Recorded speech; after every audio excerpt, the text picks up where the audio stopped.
नमस्कार गाइस, कैसे हैं आप। आई होप आप सब अच्छे होंगे। तो दोस्तों, कार्तिक का महीना लग चुका है और जो कल परवा थी, आज दोज है। तो मैंने क्या किया कि इस कार्तिक के महीना में मैंने सोचा कि क्यों नहीं मैं कोई ना कोई पुस्तक जो है, ग्रंथ हैं, वो कुछ ना कुछ पढ़ती रहती हूँ। तो मैंने सोचा बहुत दिन हो गए हैं, तो आज मैं अपनी भागवत पुराण जो है वो शुरू कर लेती हूँ। तो मैंने वो करी क्योंकि ये जो महीना होता है कार्तिक का, भगवान विष्णु का होता है और मैया लक्ष्मी का होता है। तो इस पावन महीना में मैंने अपनी जो वो है भागवत है वो आज से शुरू करी थी। आज दूज है, बढ़िया दिन था और सोमवार भी था। तो मैं कई दिन से कई बार ऐसा सोचती थी कि अरे भाई, जो ऐसा कैसे हो गया, ऐसा कैसे हो गया। जैसे भाई बुरे लोग हैं, समाज में अच्छे भी हैं, समाज में बुरे भी हैं, और बुरे से बुरे भी हैं, अच्छे से अच्छे भी हैं। ये समाज सब तरीके का है। तो मैं सोचती थी अच्छे लोगों को पे हमेशा थोड़ी सी परेशानी बनी रहती है, और बड़े जो जो बुरे जो होते हैं, ज़्यादा बुराइयां करते हैं, बुरे इस धंधे से जुड़े हुए हैं और मतलब बुरी आदतों से जुड़े हुए हैं, तो वो लोग आगे कैसे बढ़ते रहते हैं। तो इसी विषय में मुझे उसका जवाब मिला दोस्तों। जिसका जवाब कभी कभी हम कैसे भी नहीं पाते, तो वो जवाब हमें ये भगवान स्वतः दे देता है। तो आज मैंने जो अपनी भागवत पुराण थी वो पढ़ी थी। तो उसमें मैंने शुरू का अध्याय जो पढ़ा, तो उसमें लिखा कि जैसे ही जब कृष्ण भगवान होते द्वापर युग से जब उनकी लीला समाप्त हो जाती है, तो वो अपने धाम में चले जाते हैं। तो कलयुग क्या होता है, वो अपना डेरा जमाने के लिए, क्योंकि भाई चक्र तो चलते रहते हैं, सतयुग, द्वापर, त्रेता, ये 3 युग हैं, वो चलते रहते हैं। और ये कलयुग, तो जब कलयुग का समय आना होता है, तो पाप वैसे ही अपना बढ़ जाता है।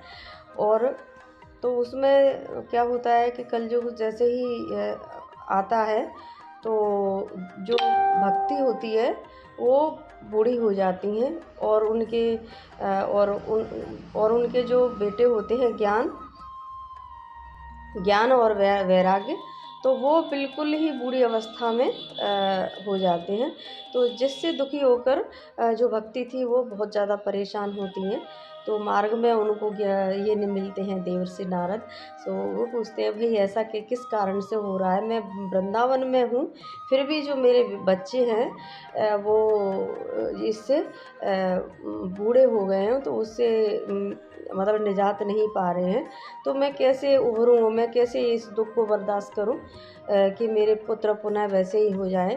तो इस कलयुग ने अपनी माया का जाल ऐसा कर दिया है कि मेरे बच्चे जो हैं, माँ जवान रहे, मैं तो यहाँ पे जवान हो गई हूँ, पर मेरे बच्चे वैसे के वैसे ही हैं। तो कलयुग ने जो देवर्षि नारद हैं, उनसे बड़ी अच्छी उन्होंने बात बोली है।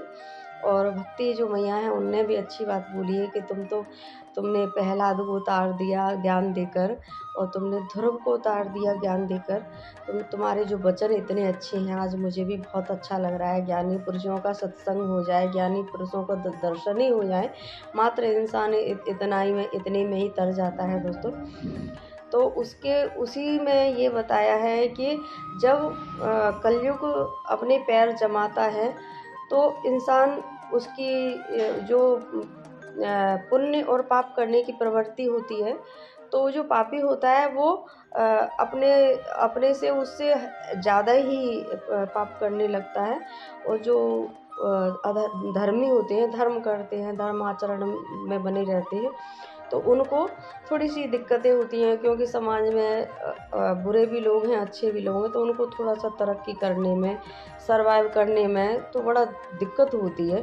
क्योंकि बुरे जो लोग होते हैं, बुरे में फंसकर अच्छाई तो भूल जाते हैं, और वो अपना कर्म करते रहते हैं और निरंतर आगे बढ़ते रहते हैं, और उनको सफलता भी मिलती रहती है। वो बढ़ते रहते हैं, और एक तो बहुत ऊंचाई पे चले जाते हैं, क्योंकि उनको उसका सही और गलत का मतलब नहीं पता होता है कि हम जो कर रहे हैं वो सही कर रहे हैं या गलत कर रहे हैं। उनको तो बस पैसा चाहिए, पैसा ही माँ बाप हो जाते हैं। जो अच्छे लोग होते हैं तो एक वो कोई भी काम करते हैं तो उसको अच्छा या बुरा है तो तराजू में तौल करके तब उस काम को करते हैं कि ये हमारे लिए अच्छा रहेगा, भविष्य में ये हमारे लिए बुरा होगा। तो उसी के हिसाब से ये करते रहते हैं। बताया है कि सद्पुरुष को जो क्या करना चाहिए कि कलयुग में थोड़ा सा तसल्ली, ढाढ़स बांधना चाहिए कि अगर तुमने तसल्ली कर ली, ढाढ़स बांध लिया, तो किसी टाइम पे हम कोई काम करते हैं वो हमको उतना हमको लाभ नहीं देता है, उसी टाइम पे लाभ नहीं देता, पर धीरे धीरे जब हम कोई सत्य हमेशा ही अच्छा होता है, आज भी अच्छा था और कल भी अच्छा था और भविष्य में भी अच्छा ही था और भविष्य में भी अच्छा ही होगा, क्योंकि सत्य हमेशा सत्य होता है। देर से ही सही, लाभ आपको ज़रूर मिलता है दोस्तों। और बुराई जो होती है बढ़ कितनी जाए उसको नीचे ही आना होता है। तो आज मैंने पहले अध्याय में ये पढ़ा तो मुझे बहुत ज़्यादा शांति मिली, बहुत अच्छा लगा, क्योंकि जो मैं कभी कभी कुछ तलाशती रहती हूँ, कुछ अनुभव करती रहती हूँ कि मेरे को इसका ज्ञान मिले। तो मेरे गुरुदेव भी हैं तो मैं उनसे इतना मतलब बात नहीं कर पाती हूँ, तो फिर भी वो जो जो है वो उसका आंसर मुझे कहीं न कहीं से मिल जाता है, कैसे भी अनुभव हो जाता है। पूजा करती हूँ तो अनुभव हो जाता है मुझे किसी बात का जिसका मैं जो आंसर तलाशती रहती हूँ। तो वो मुझे कहीं न कहीं से अंदर से कोई बात उठती रहती है, तो वो पता लग जाता है कि अरे ऐसे नहीं ऐसे होगा। तो दोस्तों ब्लॉग कैसा लगा, वीडियो कैसा लगा, तो प्लीज़ कमेंट करके ज़रूर बताइएगा। और भागवत हो सके तो इस कार्तिक महीना में आप कोई भी पुराण, कोई भी गीता है, भागवत है, शिव पुराण है, कोई भी भागवत हो, कोई भी ग्रंथ हो आप पढ़ सकते हैं। आप बढ़िया लगता है, मन को भी शांति मिलती है और उसके साथ साथ आपको ज्ञान भी मिलता है। और ज्ञान मिलता है तो इंसान अच्छे और बुरे की परख हमेशा रखता है, और अच्छा करेंगे तो उसमें मन लगेगा, नहीं अगर बुरा करने जाएंगे तो हमारे जो भगवान हैं, हम जिसकी शरण में रहते हैं वो हमें हमेशा टोकते रहते हैं। तो वीडियो देखने के लिए आपका बहुत बहुत धन्यवाद दोस्तों। और आज नए हैं तो प्लीज़ सब्सक्राइब ज़रूर करिएगा, क्योंकि अभी सब्सक्राइब जो है मेरे बहुत कम है। और हो सके तो कर दीजिएगा, आपका जोर कोई नहीं है, ये तो अपनी अपनी भावना है, जिसको जो अच्छा लगता है वो करता है। और तो मिलते हैं दोस्तों नेक्स्ट वीडियो में, तब तक के लिए राधे राधे, बाय बाय।